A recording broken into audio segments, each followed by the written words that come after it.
See, question number 7 is an important question because till now we did sums where there was only one triangle. We applied trigonometric ratios like sine, cos, tan in one triangle and we got the answer. Okay. But now from question number 7 onwards, you will find that there are two triangles. We will have to apply trigonometric ratios in two triangles in one sum. Okay. So let's read question number 7. You have to read it yourself so you understand how to draw the diagram. See, diagram draw करना ही height and distance में सबसे ज्यादा important चीज है. Diagram draw करना आ गया तो solving कोई भी कर सकता है. ठीक है, इसीलिए diagram को ध्यान से पढ़ते हैं. सबका ध्यान है इधर? हाँ, see,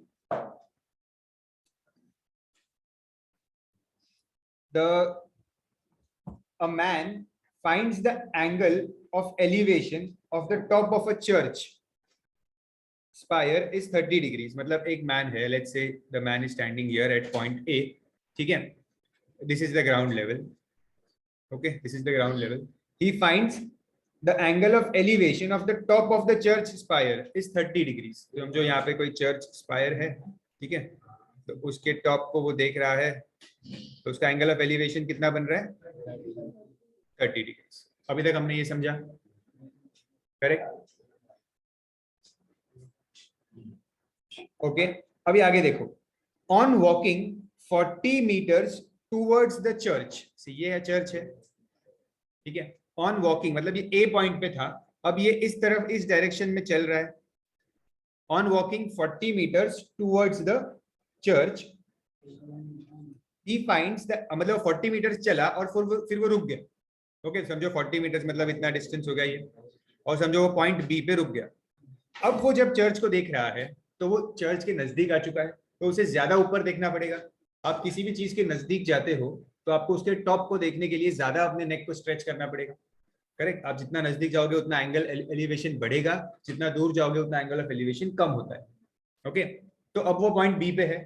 यहां से वो कह रहे हैं that the angle of elevation is found to be 60 degrees. तो इस पॉइंट से एंगल ऑफ एलिवेशन कितना बन रहा है चर्च स्पायर का? 60 डिग्रीज. समझ रहे डायग्राम? पहले वो पॉइंट ए पे था, he walked 40 meters towards the church. From the point B the angle of elevation is 60 degrees. आपको अगर कभी एग्जाम में कंफ्यूजन हो, दो एंगल्स दिया है और कौन सा एंगल कहां पे आएगा, आपको अगर कंफ्यूजन हो तो हमेशा जो बड़ा एंगल होता है वो टावर, चर्च, जिस बिल्डिंग के नजदीक होता है, और जो छोटा एंगल होता है वो दूर होता है. Simple logic. ठीक है, बड़ा एंगल नजदीक होता है, छोटा एंगल दूर होता है. Okay, yes. तो deduce the height of the spire, तो आपको हाइट ढूंढना है. ठीक है, and the original distance from the foot of the church. इसको मैं नाम दे देता हूं सी डी. ठीक है, original distance of the man from the foot of the church. मतलब क्या, किस डिस्टेंस की बात कर रहे हैं?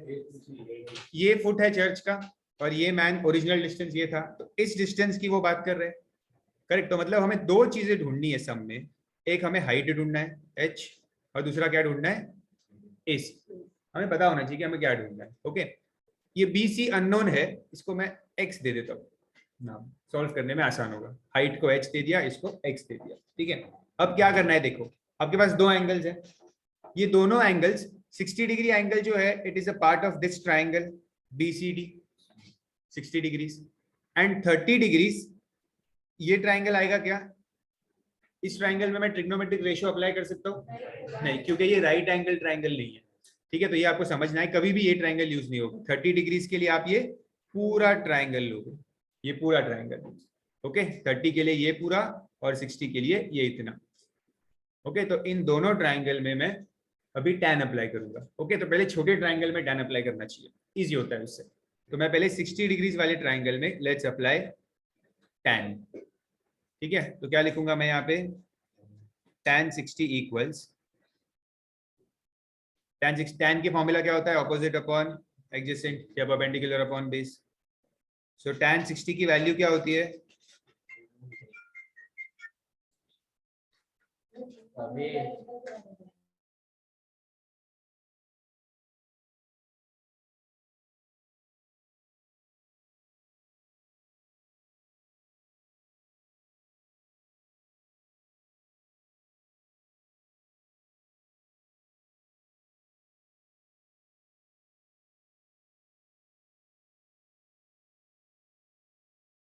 सी मैन का जो हाइट है, अगर वो क्वेश्चन में मेंशन किया है तो ही उसे लेना होता है, वरना मैन का हाइट नहीं होता कभी भी। ओके अगर क्वेश्चन में मेंशन करेंगे find the height of the man, या दिया होगा कि मैन इज 1.7 मीटर टॉल, तो ही लेना है, वरना डॉट। हाँ होता है, बट आपके लिए वो इतना डिफिकल्ट नहीं बनाते, हमको इजी रखते हैं, तो इसलिए आपको मैन को पॉइंट कंसीडर करना है, मेंशन हुआ तो ही आपको लेना है। ठीक है,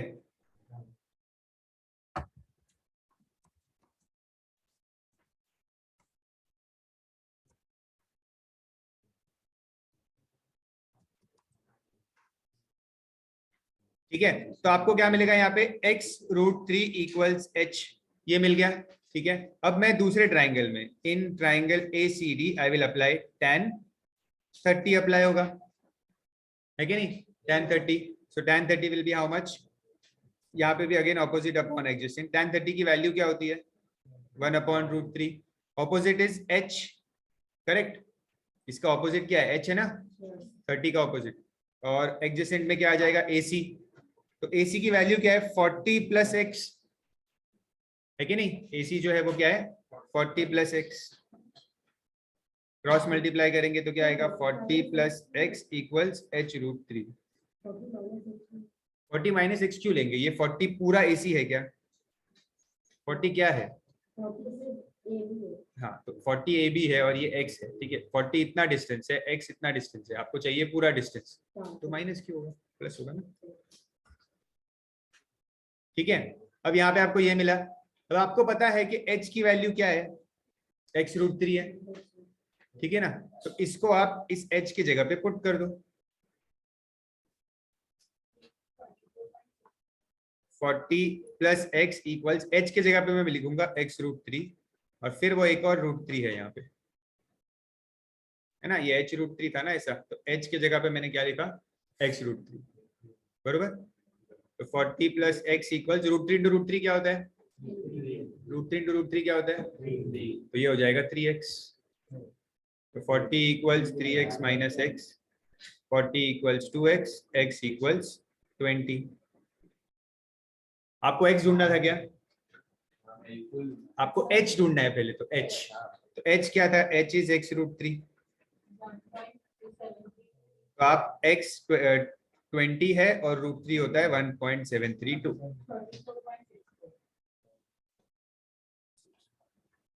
ठीक है।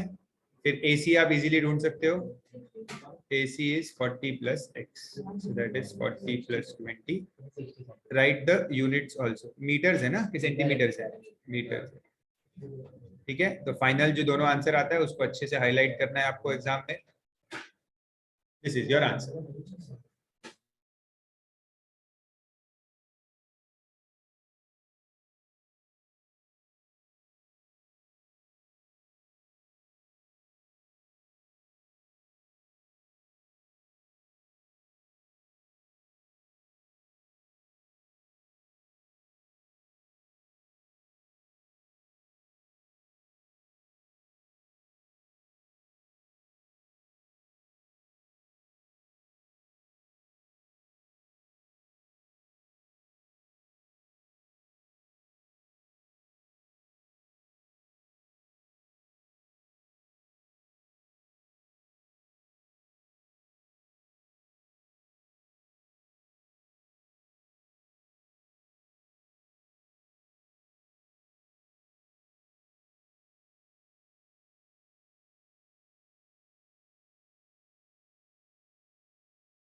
नेक्स्ट सम,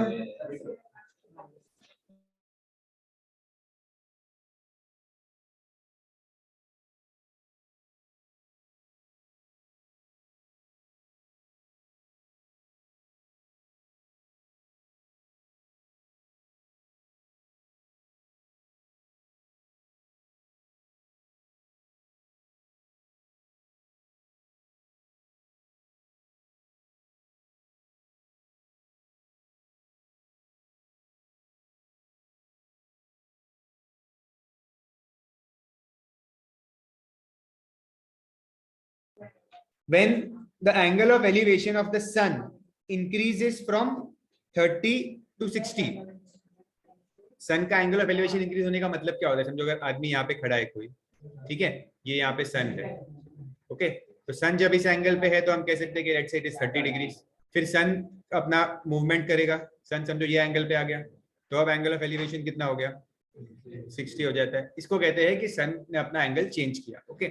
बट यहाँ पे हमें वैसे नहीं देखना है, यहाँ पे हमें क्या देखना होता है, देखो, find the length of the shadow of a tower reduces by 20 meters. मतलब देखो एक टावर है यहाँ पे, okay, let's say I draw a tower, this is a tower, ठीक है। अगर सन इस पोजीशन में है, अरे ये गलत बना दिया, ये ऐसा होता है। 8 क्वेश्चन नंबर 8,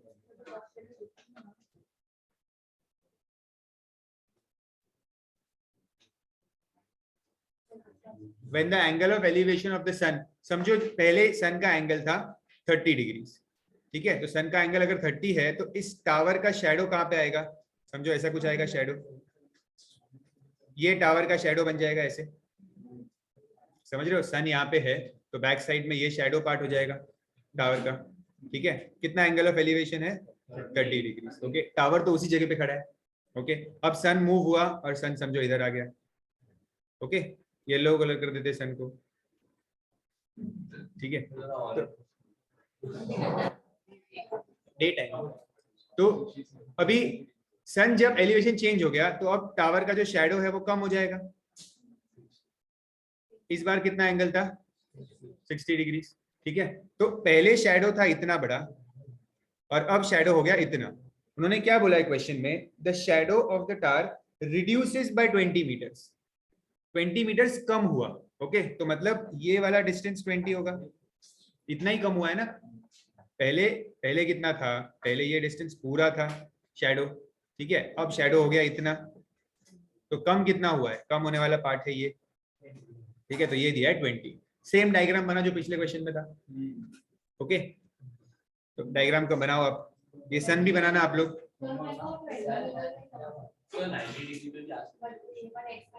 देखो टावर ने पहला शैडो समझो ऐसे बनाया सन के साथ 30 के लिए, ओके, और फिर जब सन ऊपर गया तो शैडो बन गया 60 के लिए, शैडो ऐसा बना। तो ये आप ये डिस्टेंस और ये डिस्टेंस में 20 मीटर्स कम हो गया।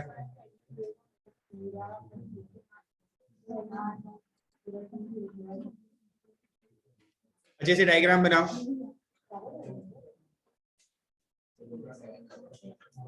इसको डार्क लाइन बना दो, चाहिए तो डॉटेड नहीं बनाओगे तो भी चलेगा।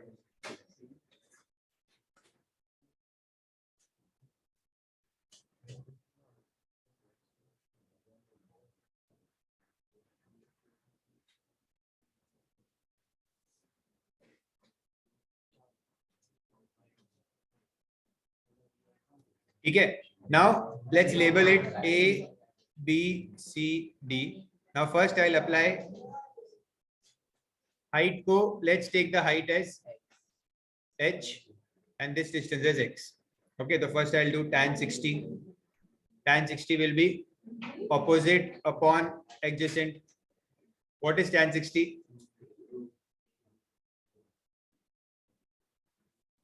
√3, तो ये सेम आ गया, x √3 is h, इसको 1 नाम दे दो। ये आपने किया है इन ट्राइंगल BCD से, लिखोगे तो अच्छा रहेगा। Now in triangle ACD I will do tan 30। यहाँ थोड़ा कैलकुलेशन बढ़ने वाला है तो be careful. tan 30 is again opposite upon adjacent। Yes बताओ साजी, tan 30 के लिए ऑपोजिट क्या होगा?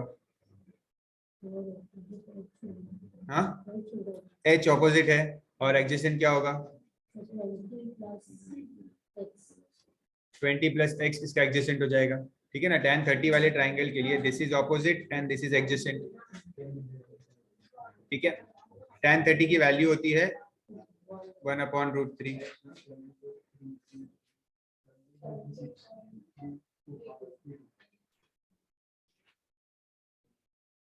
क्रॉस मल्टीप्लाई, ये फिर से वही हो रहा है ना, कुछ तो गड़बड़ सही सही आंसर चेक करो पीछे। ठीक है, तो h की जगह पे हम लिख देंगे x√3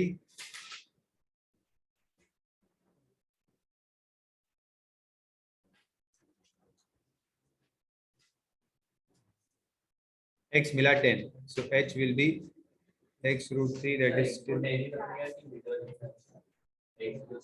फाइनल आंसर में आपका यूनिट होना चाहिए, बाकी नहीं भी होगा तो भी चलेगा। हाइट ही ढूंढना था ना कि और कुछ ढूंढना है? खाली हाइट ऑफ द टावर ढूंढना था ना, हो गया फिर सम।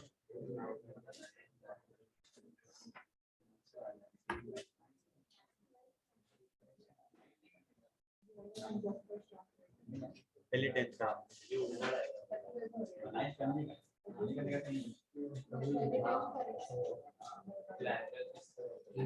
Copy fast.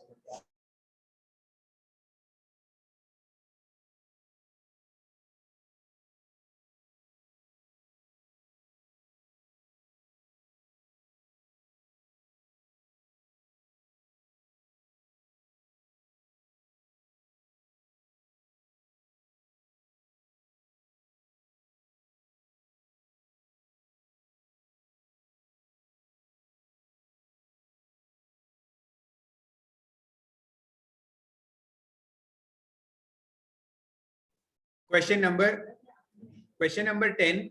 I'll help you draw the diagram. Working will be homework for you. क्या मैं देख लेता हूँ वर्किंग कैसे आने वाली है उसकी, शायद उसमें 45 है ना एंगल। चलो देख लेते हैं 10 भी। Pay attention. 9th will do after 10th. पहले 10th कर रहे। From the top of a lighthouse, तो एक लाइट हाउस बनाता हूं मैं। Let's say ये लाइट हाउस का टॉप है A. From the top of the lighthouse, the angles of depression of two ships on the same side of the lighthouse. ये light house है, ठीक है, ओके, और इसके सेम साइड में दो शिप्स है। तो यहाँ पे समझो एक शिप है P और एक शिप है Q, ये दो शिप्स है यहाँ पे, ठीक है। The angles of depression of the two ship on the same side of the lighthouse are 60 and 45. तो एंगल ऑफ डिप्रेशन बनाने के लिए सबसे पहले आपको एक स्ट्रेट लाइन बनानी होती है। हमने सीखा था कभी आपको एंगल ऑफ डिप्रेशन बनाना है तो वो रेफरेंस होता है एक स्ट्रेट लाइन, ठीक है, रेफरेंस होता है एक स्ट्रेट लाइन। तो स्ट्रेट लाइन से आप एंगल ऑफ डिप्रेशन बनाते हो। यहां से एक शिप का एंगल ऑफ डिप्रेशन ये होगा, ठीक है। एक एंगल दिया है 45 और दूसरा एंगल है 60, ठीक है। तो 45 एंगल कौन से शिप के लिए होगा, P या Q? छोटा एंगल हमेशा दूर वाले के लिए होता है, ठीक है। तो ये एंगल होगा 45 डिग्री, ओके। और दूसरी शिप के लिए एंगल ऑफ डिप्रेशन कहाँ बनेगा, P पे। रेफरेंस लाइन यही है आपकी, कौन सी है, ये डॉटेड लाइन जो आपने बनाया है, इसी से एंगल बनेगा हमेशा। तो दूसरा एंगल क्या बनेगा, 60 डिग्री, ओके। आप इस डायग्राम को कंप्लीट करोगे ऐसे। ये 90 है, लाइट हाउस की हाइट है ये।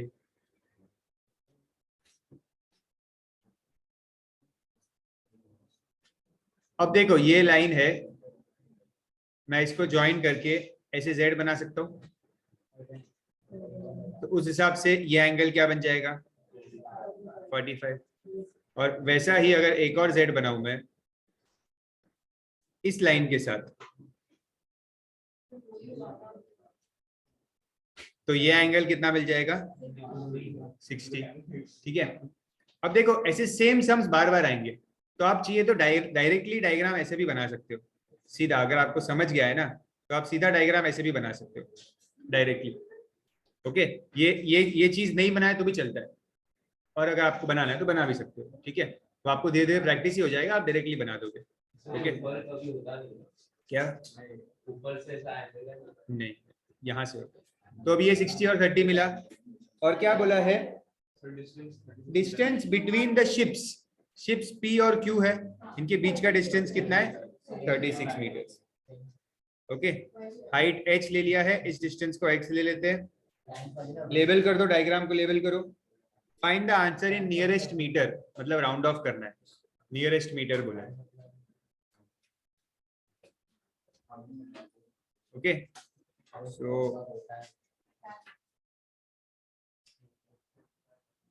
चलो करो, tan 60 और tan 45 अप्लाई करो।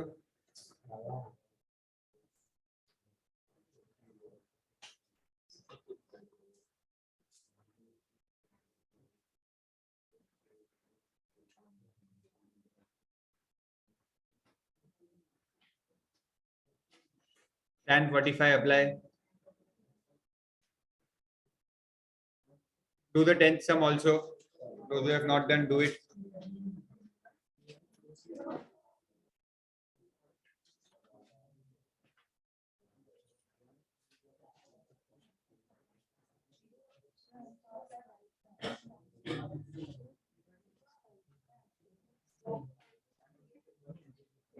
Tan 45 equals, tan 45 is 1. So h upon x plus 36. So x plus 36 equals h. h की जगह पे मैं क्या लिख दूंगा?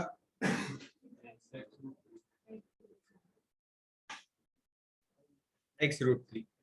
अब इसको सॉल्व कैसे करेंगे? That is very important. देखो मैं यहाँ से वापस लिखता हूँ, x plus 36 equal x root 3. ये मिला है. सब लोग ये स्टेप तक आ जाओ पहले जल्दी.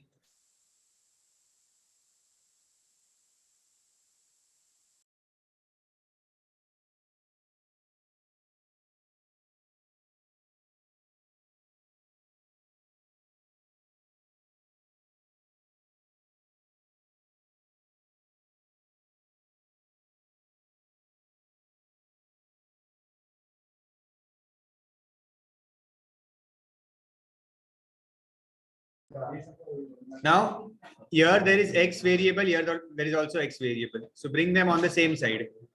ठीक है, आप क्या करो, 36 equals x root 3 minus x.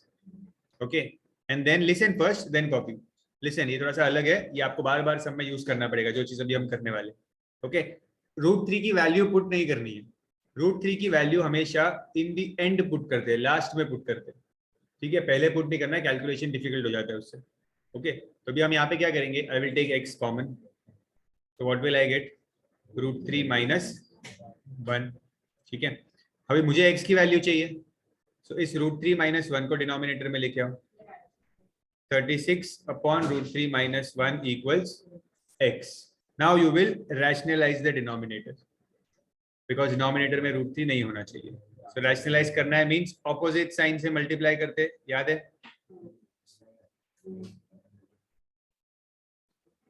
Opposite sign से multiply करते. So 36 root 3 plus 1 upon a minus b, a plus b, ये क्या बन जाता है? a square minus b square. So that means it will become 36 root 3 plus 1 upon 3 minus 1 हो जाएगा. ठीक है, so 36 root 3 plus 1 upon 2 which is equals to x. So 2 ones are 2 18s are 18 root 3 plus 18.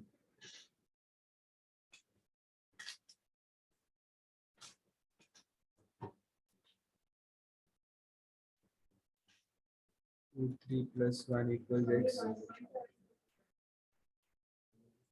ये ऐसे रहने दो, x को ऐसे रहने दो. आपको ढूंढना क्या है क्वेश्चन में? हाइट. तो हाइट क्या है? h is nothing but x root 3. तो यहाँ पे x की वैल्यू पुट करो.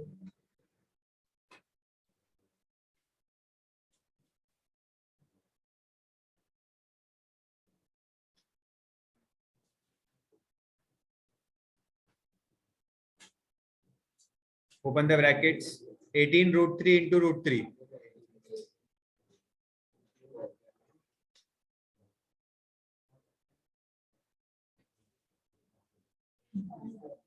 Now put the value. Now ये final step है, तो अब वैल्यू पुट करो रूट 3 की. फिर ये आपका फाइनल आंसर होगा एच का. Do it.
$85.17 will be your answer, but you want it in the nearest meter, so your answer will be 85 meters. This is important.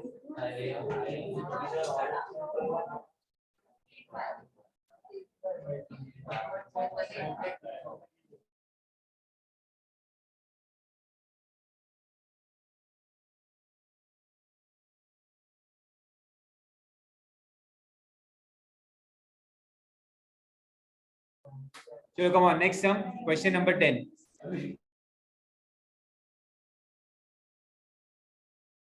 Question number 9.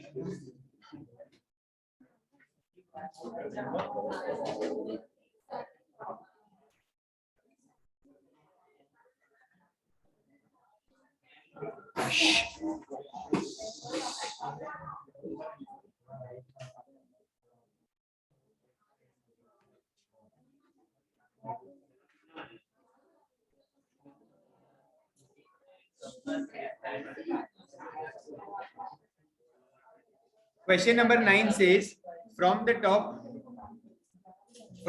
of a cliff 200 meters high, pay attention, from the top of a cliff 200 meters high, तो एक Cliff बनाते हैं 200 meters high, ठीक है. Cliff मतलब जो mountain होता है उसका जो एज होता है, तो समझो अगर ये माउंटेन है कुछ ऐसा, ये माउंटेन है तो ये हो गया उसका क्लिफ, जहाँ से आप सुसाइड कर सकते हो.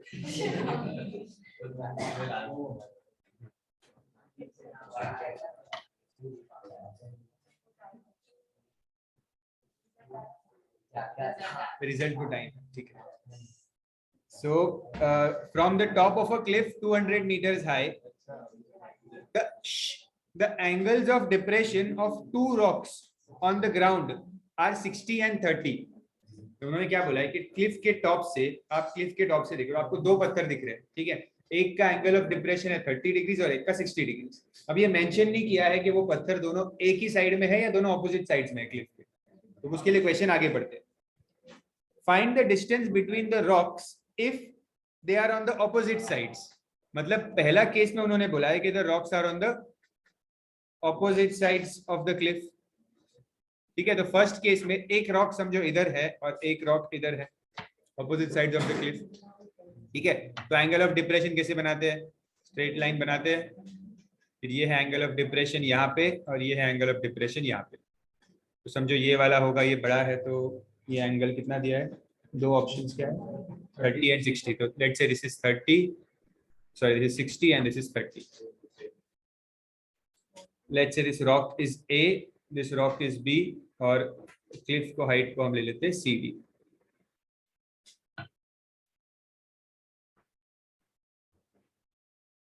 ओके, अब ये 60 है तो this will also become 60, this is 30, so alternate angles, this will also become 30.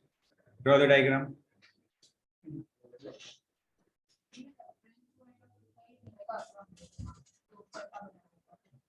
हाँ, जरूरी नहीं है, ये इंपॉर्टेंट है।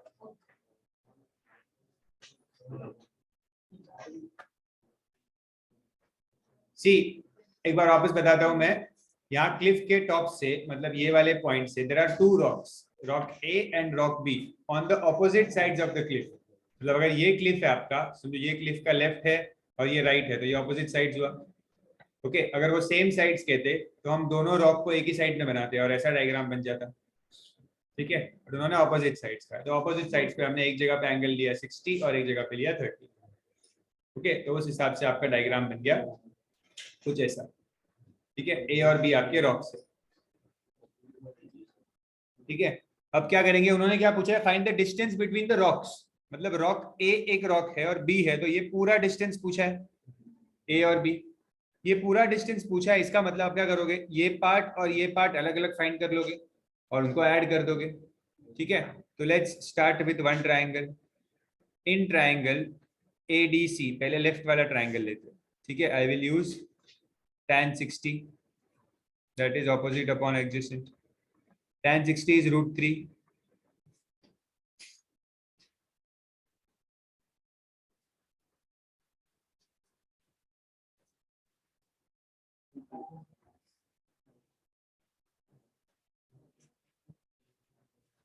क्या मिल रहा है आंसर, एडी 200 अपॉन √3 मिल रहा है। AD is 200 upon √3. Now in triangle BDC I will use tan 30. 200 upon √3 लेने दो, आगे हम करते हैं उसे। tan 30 की वैल्यू क्या मिलेगी, tan 30 is 1 upon √3। तो इस एंगल 30 के लिए opposite side is again 200।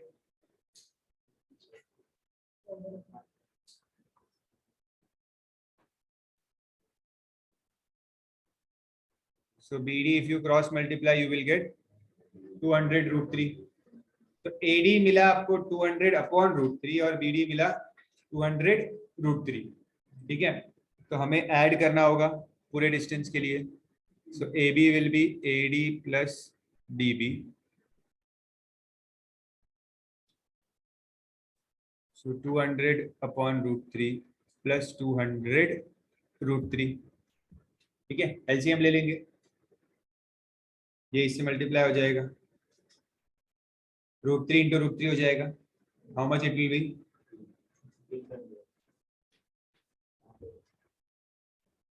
so 200 plus 600 upon √3, so 800 upon √3। okay, so here now you rationalize it, final answer है ना ये। रैशनलाइज करना मींस ऊपर नीचे सेम, सिंगल नंबर है तो सेम से मल्टीप्लाई करना। So this will become 800 √3 upon 800 √3 upon 3। now you yourself calculate, √3 is 1.732। तो पहले 800 को मल्टीप्लाई करो 1.732 से और फिर 3 से डिवाइड करना, that will be your answer.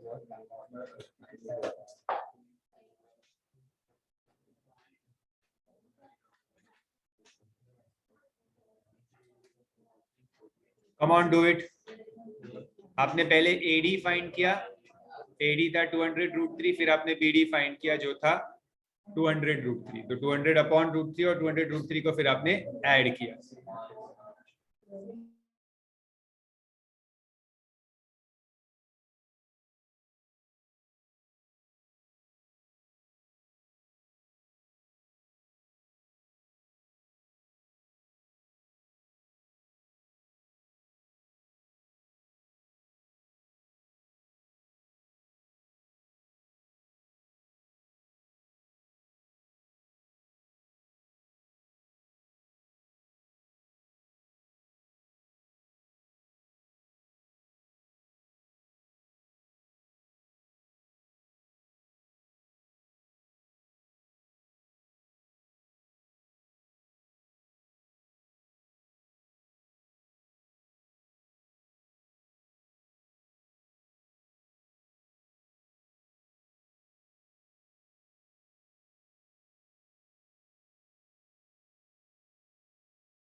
second sub part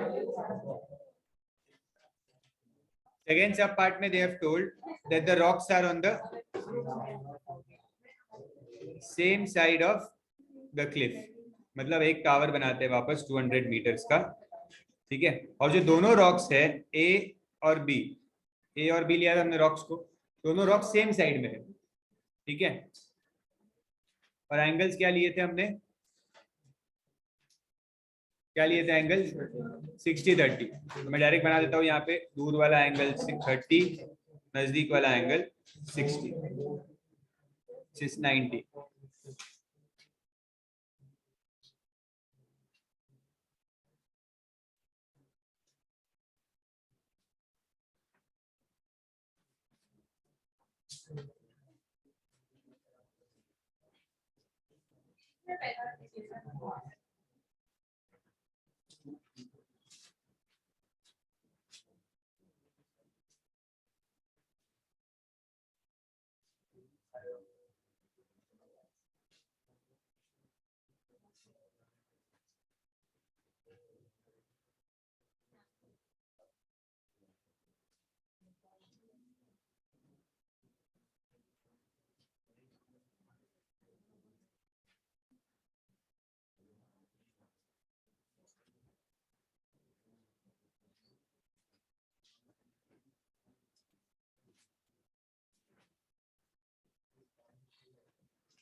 Now take one triangle.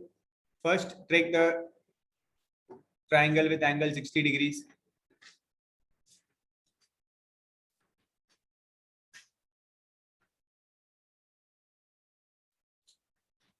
Tan 60 is √3, तो opposite is 200 upon AD.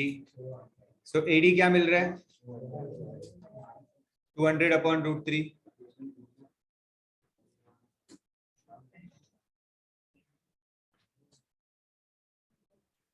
Last में बताओ। So tan 30 is 1 upon √3, so that is again 200 upon BD. See, tan 30 में apply करते वक्त carefully, tan 30 के लिए मतलब आपको ये पूरा ट्रायंगल लेना है। अब इस केस में आपको ऐसा तो नहीं है कि आपको कुछ पता है, यहाँ पे ये BD पूरा ही अननोन है आपके लिए, ठीक है।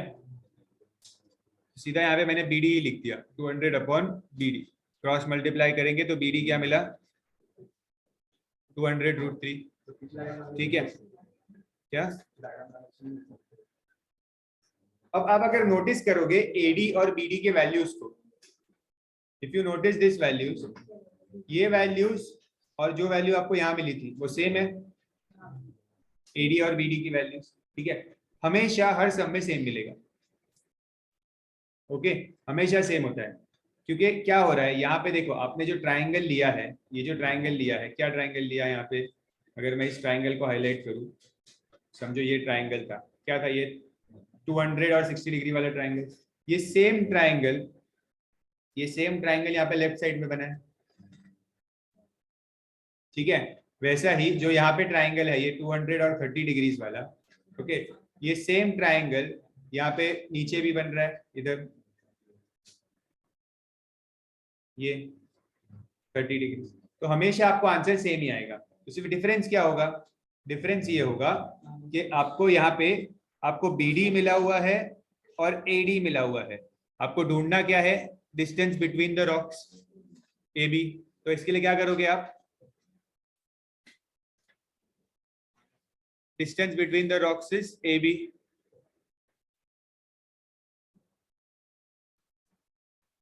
you will subtract BD minus AD। पिछले क्वेश्चन में आपने दोनों को ऐड किया था, इस क्वेश्चन में आप सबट्रैक्ट करोगे, तो 200 √3 minus 200 upon √3। So again take LCM, 200 into 3 minus 200 upon √3, 600 minus 200, that is 400 upon √3.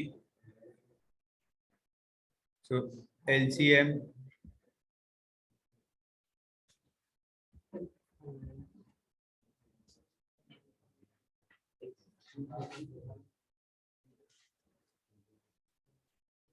Complete this.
What is the answer? 400 into 1.732 क्या मिला? 690. 692.8 upon 3. So this answer is 230.93.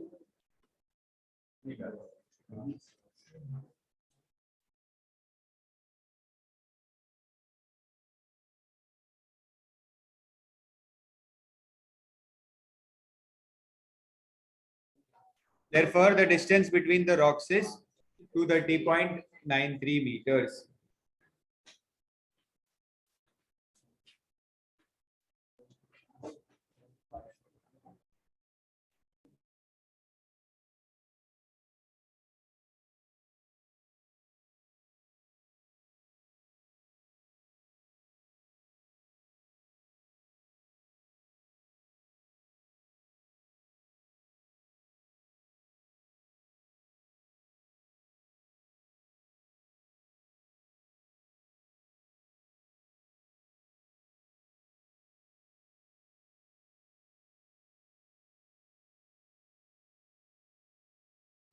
Next,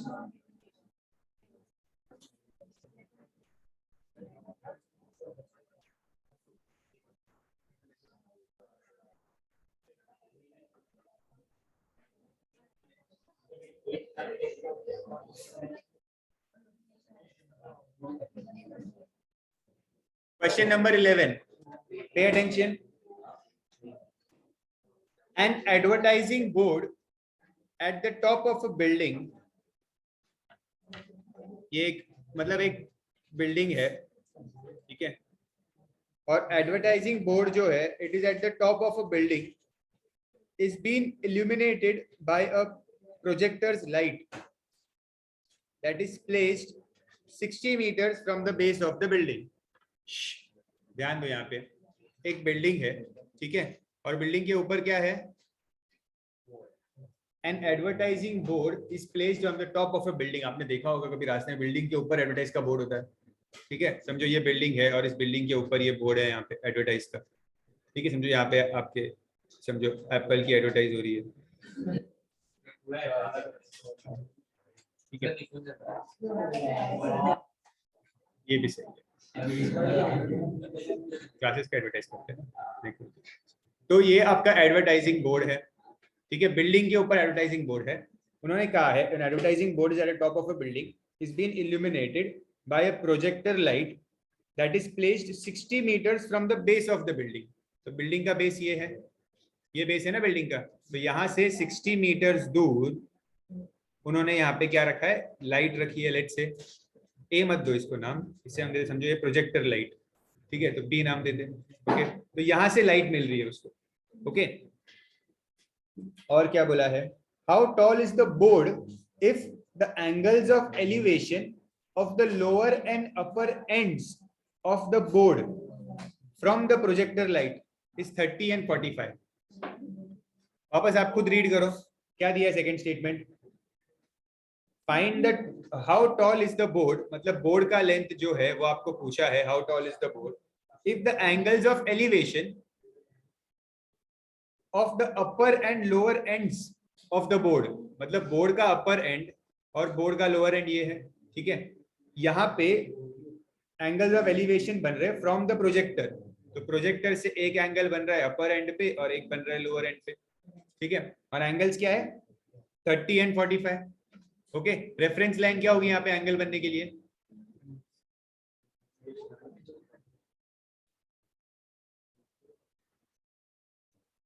reference line क्या होगी एंगल बनने के लिए, ये हॉरिजॉन्टल पीसी।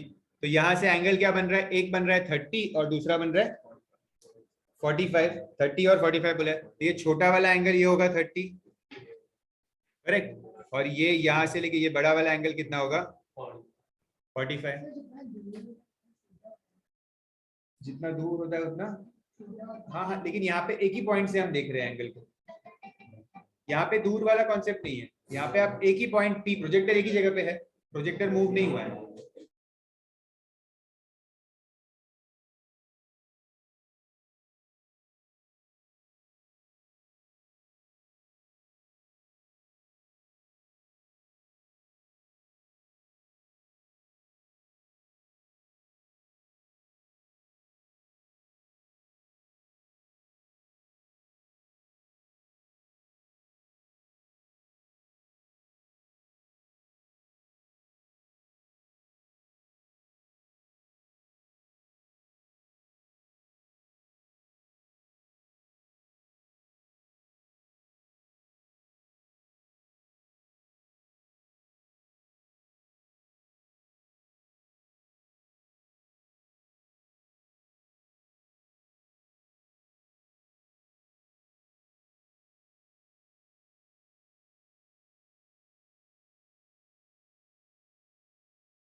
किसी को डाउट है सम में कुछ, मैं एक बार वापस बताता हूँ। देखो, अगर ये समझो यहाँ पे उन्होंने एक बताया है कि एक बिल्डिंग है ये, ठीक है, और इस बिल्डिंग के ऊपर एक एडवर्टाइजिंग का बोर्ड है ये, ओके। यहाँ से हम एक पॉइंट से यहाँ पे प्रोजेक्टर की लाइट है, तो प्रोजेक्टर की लाइट जो है वो ऐसे बोर्ड के ऊपर आएगी, बोर्ड को हाईलाइट करने के लिए, ठीक है। तो उन्होंने बोला है कि जो प्रोजेक्टर की लाइट है वो लाइट एंगल्स बना रही है, किसके साथ, फेस के साथ हमेशा एंगल बनता है। तो प्रोजेक्टर की लाइट का जो एंगल ऑफ एलिवेशन है, एक एंगल है 30 डिग्री और दूसरा एंगल है 45 डिग्री, ओके। प्रोजेक्टर के एंगल ऑफ एलिवेशन ये दो दिए। अब इसको सॉल्व कैसे करेंगे सम को, सी मैंने आपको बताया है सम सॉल्व करने का सिंपल लॉजिक होता है कि आपको ट्राइंगल ढूंढना है जिसमें एंगल दिया है, जो भी एंगल, जैसे एंगल 30 को अगर मैं लूंगा तो वो ये ट्राइंगल बनेगा, एंगल 30 वाला ये ट्राइंगल बनेगा। तो सिंपली आपको इस ट्राइंगल को सॉल्व करना है, ओके। तो इससे हमें क्या मिल जाएगा, सी बी मिल जाएगा आपको, इसको सॉल्व करेंगे तो सी बी मिल जाएगा, ओके। पहले इसी को सॉल्व करते हैं। In triangle B C P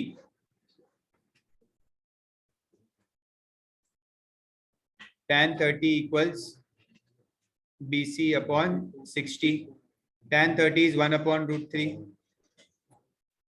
BC upon 60, so 60 upon root 3 equals BC। Rationalise कर भी सकते हो इसको या नेक्स्ट स्टेप के लिए वेट भी कर सकते हो, लेकिन वैल्यू पुट मत करना रूट 3 की, रैशनलाइज कर दोगे तो एक बार चलेगा, बट वैल्यू पुट मत करना। ये कैंसिल हो जाएगा, 20 आएगा आंसर आपको। You have got BC as 20 root 3, correct. जो मैंने हाईलाइट किया we have solved that triangle.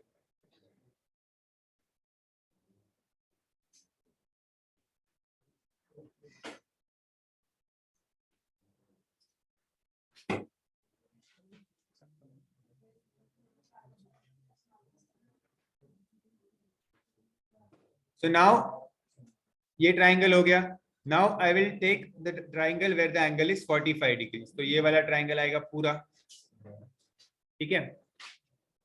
इस पूरे ट्राइंगल मतलब इन ट्राइंगल ACP tan 45। अब इसके लिए tan 45 के लिए ऑपोजिट क्या होगा, ये पूरा AC, ठीक है। तो पूरा AC लिख दो यहाँ पे, अपॉन बेस में क्या है CP मतलब वो 60। So 1 is equals to AC upon 60। तो AC क्या मिल गया, 60 मिल गया सीधा। मुझे ढूंढना क्या है, बोर्ड की हाइट। तो बोर्ड की हाइट क्या होगी, पूरी हाइट जो AC है माइनस बिल्डिंग की हाइट जो BC है।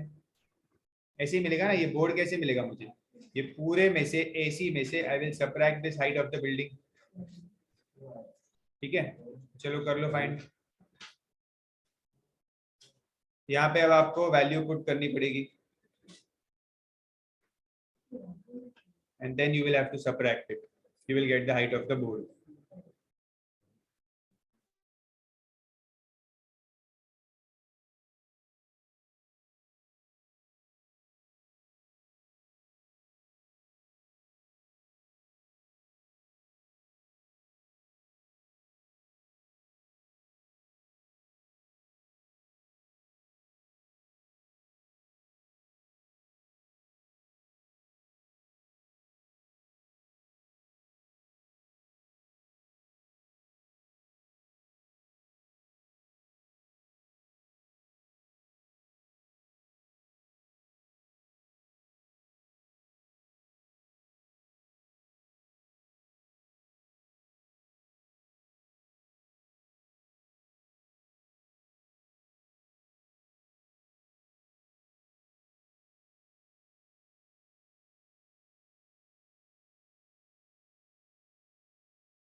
चलो next.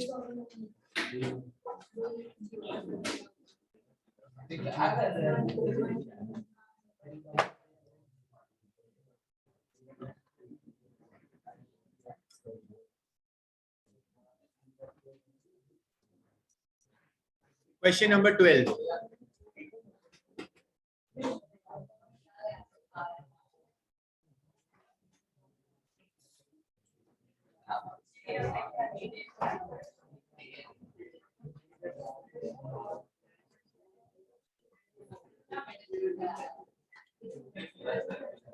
So two poles are on the either side of the road. Two poles are on the either side of the road. उन्होंने ऐसा बोला है क्या क्वेश्चन में, that two equal poles, equal नहीं बोला है, तो मतलब एक पोल छोटा और एक पोल बड़ा हो सकता है, ठीक है। तो मैं बना देता हूँ वैसे, समझो ये एक पोल है और let's say this is one pole. Two poles are on the either side of the road, okay. जब तक बोला नहीं है कि इक्वल पोल्स है, आप इक्वल कंसिडर नहीं कर सकते, ठीक है। A 10-meter long ladder is placed between the poles.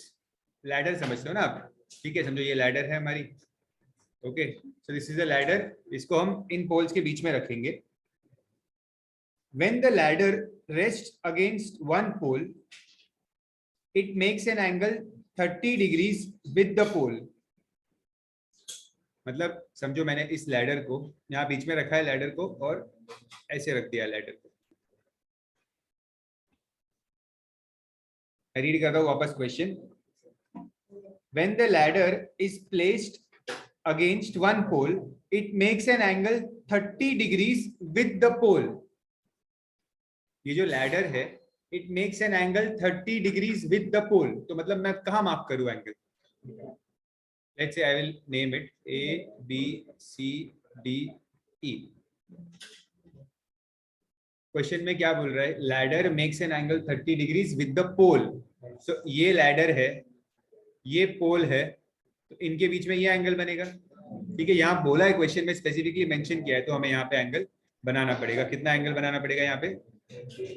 30 degrees. ठीक है, आगे क्या दिया है? When it is turned to rest against other pole, मतलब इसी को, यही लैडर को घुमा के अब इधर रख दिया, यहाँ पे रख दिया सेम लैडर को. ठीक है, फिर क्या बोला है? It makes 30 degrees with the road. इस बार क्या बोला है? The ladder makes angle 30 degrees with the, ये है ना आपका रोड तो नीचे. ठीक है, तो it makes 30 degrees with the road. Okay, ऐसे सेम सम कंसाइज में है, एकदम डिट्टो से, बट एंगल चेंज है खाली. तो कॉन्सेप्ट समझ रहे हैं? Now calculate the width of the road. Calculate the width of the road, मतलब विड्थ ऑफ द रोड मतलब इस पोल से लेके इस पोल तक का डिस्टेंस आपको फाइंड करना है. तो आपको BD फाइंड करना है. ओके, आपको मेजरमेंट किसका दिया है? लैडर का दिया है, which is how much? 10 meters. ये दोनों 10 मीटर्स होगा लैडर का मेजरमेंट. ठीक है, आपको ढूंढना क्या है? BC और CD. पोल्स के हाइट का आपको कोई फायदा नहीं है, आपको जरूरत ही नहीं है पोल्स की हाइट की. ठीक है, हमें तो सिर्फ रोड चाहिए, रोड का हाइट चाहिए. ठीक है,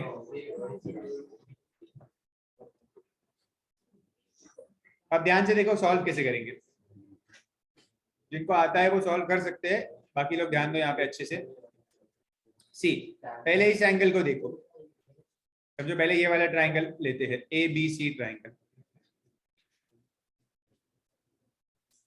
ओके, इस ABC ट्राइंगल में, in this triangle ABC, you already know 10 meters. 10 meters क्या है इस ट्राइंगल में? हाइपोटेन्यूज है. आपको हाइपोटेन्यूज ऑलरेडी पता है. ठीक है, आपको फाइंड क्या करना है? BC. What is BC? Opposite और एडजेसेंट. इस 30 डिग्री के हिसाब से BC क्या है? ऑपोजिट है या एडजेसेंट है? ये BC ऑपोजिट है ना. तो ऑपोजिट आपको ढूंढना है, और हाइपो आपको ऑलरेडी दिया हुआ है. तो ऑपोजिट और हाइपो कौन कनेक्ट करता है? आपका फॉर्मूलास पता है ना. tan is what? Opposite upon adjacent. sin is what? Opposite upon hypo. और cos is what? A upon H. ठीक है, तो ऑपोजिट अपॉन हाइपो. तो यहाँ पे मैं लिखूंगा, यहाँ पे मैं रेशियो यूज करूंगा sign.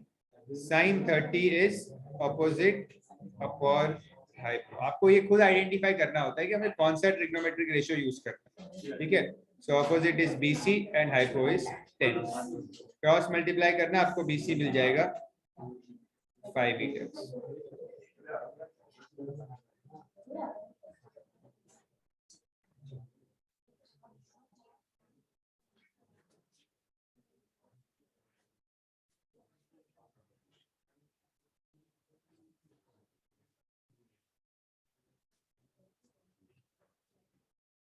Now take the other triangle.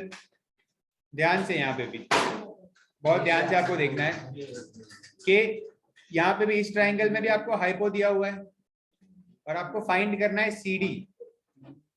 इस एंगल 30 के हिसाब से ये जो CD है, ये कौन सी साइड है? 30 के हिसाब से ऑपोजिट है या एडजेसेंट है? ये एंगल के लिए जो साइड है CD, ये ऑपोजिट है या एडजेसेंट है? एडजेसेंट है. ठीक है,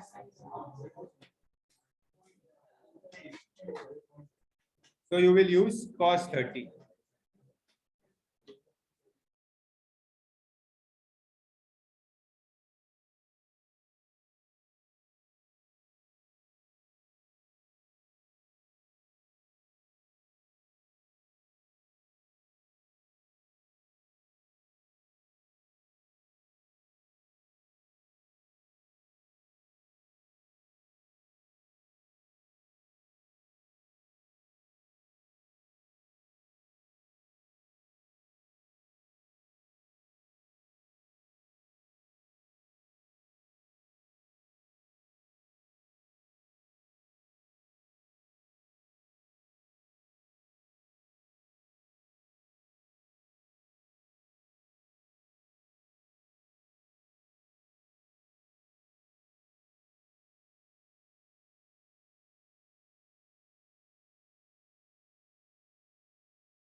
Question number 13. In a hall, the distance between two pillars of equal height. See, the distance between two pillars of equal height. तो यहाँ पे उन्होंने बोला है कि दो पिलर्स है, दो पिलर्स है जिनकी हाइट इक्वल है. ठीक है, two pillars of equal height, let's say A B C D. The distance between them is 60 meters. तो ये डिस्टेंस हमारा दिया हुआ है हमें 60 meters. Okay. At a point between the pillars, the angle of elevation of the tops of the pillars are 60 and 30. तो एक random point है यहाँ पे, समझो यहाँ पे एक पॉइंट ले लिया, यहाँ से दोनों पिलर की टॉप का एंगल ऑफ एलिवेशन बनाया है, दोनों पिलर का. तो एक आ रहा है 60 और एक आ रहा है 30. ओके, एक आ रहा है 60 और एक आ रहा है 30.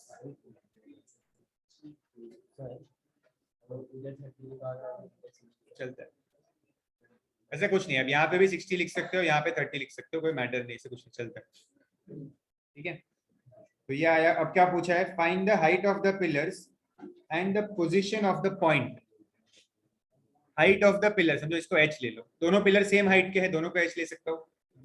ठीक है, इस बीच में जो पॉइंट है इसको मैं नाम दे देता हूँ E. Okay,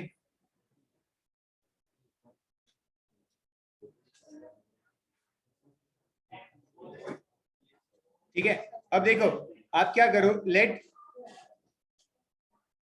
late BE is x. अगर मैं BE को x ले लूंगा तो EC होगा 60 minus x. Correct, EC will be 60 minus x.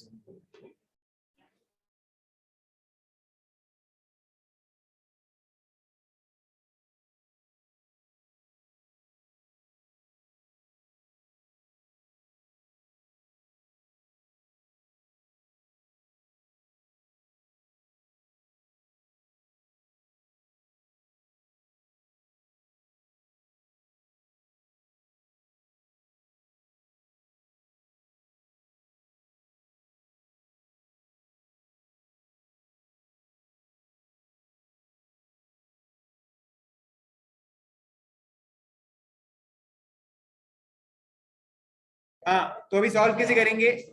One by one. Take this triangle first, triangle with angle 30 degrees. So in triangle ABE, ठीक है, tan 30 will be h upon x आएगा. लेकिन ये triangle को देखो अच्छे से, खुद से करो, चलो खुद से करो, एक काम करो. और दूसरा ट्राइंगल DCE, दोनों ट्राइंगल्स में tan अप्लाई करो. चलो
So tan 30 is 1 upon root 3.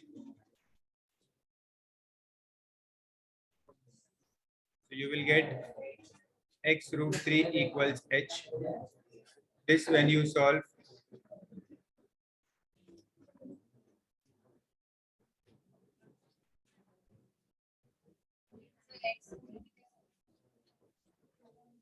Sorry, x upon root 3.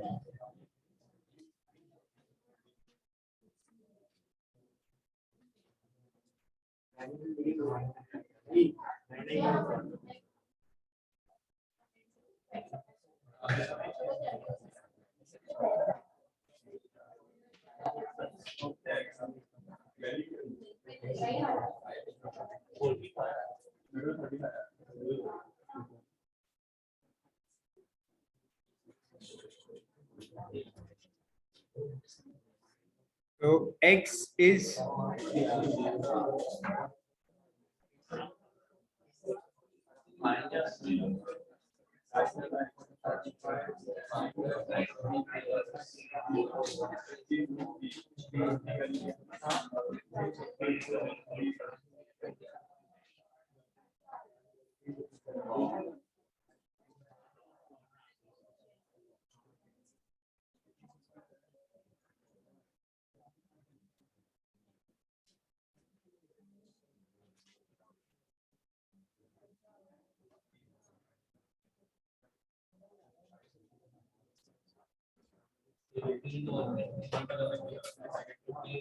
so h is 15 root 3. Height of the pillar हमें ढूंढना ही था, वो मिल गया 15 into 1.732. ठीक है, और x क्या मिला हुआ है मुझे, x ढूंढना पड़ेगा ना, इसके बाद मैं यहाँ पे कंटिन्यू कर रहा हूँ. सो x इज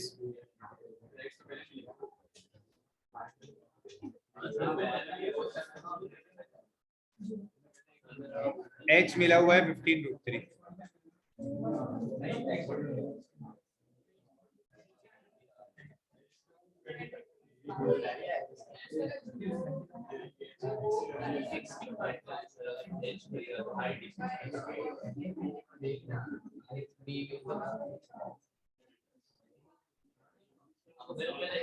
सी आपको हाइट ढूंढना था, आपने हाइट ढूंढ लिया.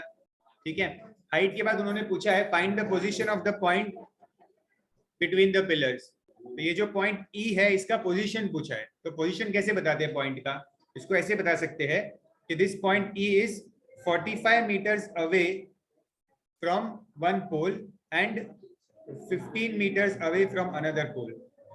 ऐसे बताते हैं पोजीशन. ओके, तो इसलिए मैंने x ढूंढा. ओके, तो मुझे x ढूंढ के पता चला कि ये डिस्टेंस 45 है मीटर्स, तो ये 15 होगा.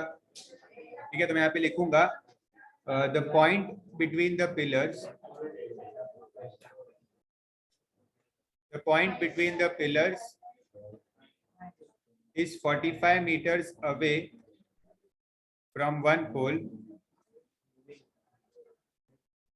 from one pillar, and 15 meters away from another.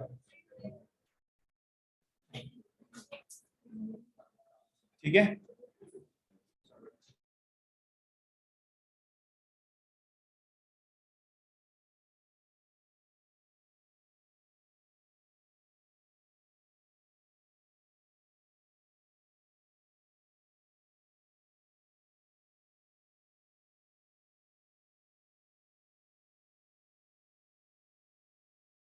Sir हम इसको डायरेक्टली भी कर सकते हैं, लाइक बिना x और 60 माइनस एक्स के कंसिडर किए. मतलब क्या कहते हैं, बीई प्लस ईसी को इक्वेट करके इज इक्वल टू 60 होगा. तो मेरे को आ रहा है answer 15 root 3.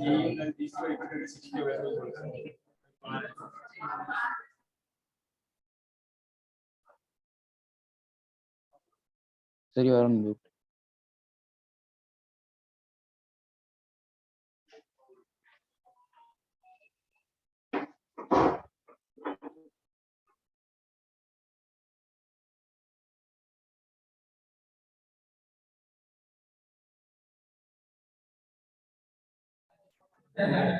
we'll stop here and we'll continue from question number 14 in the next class.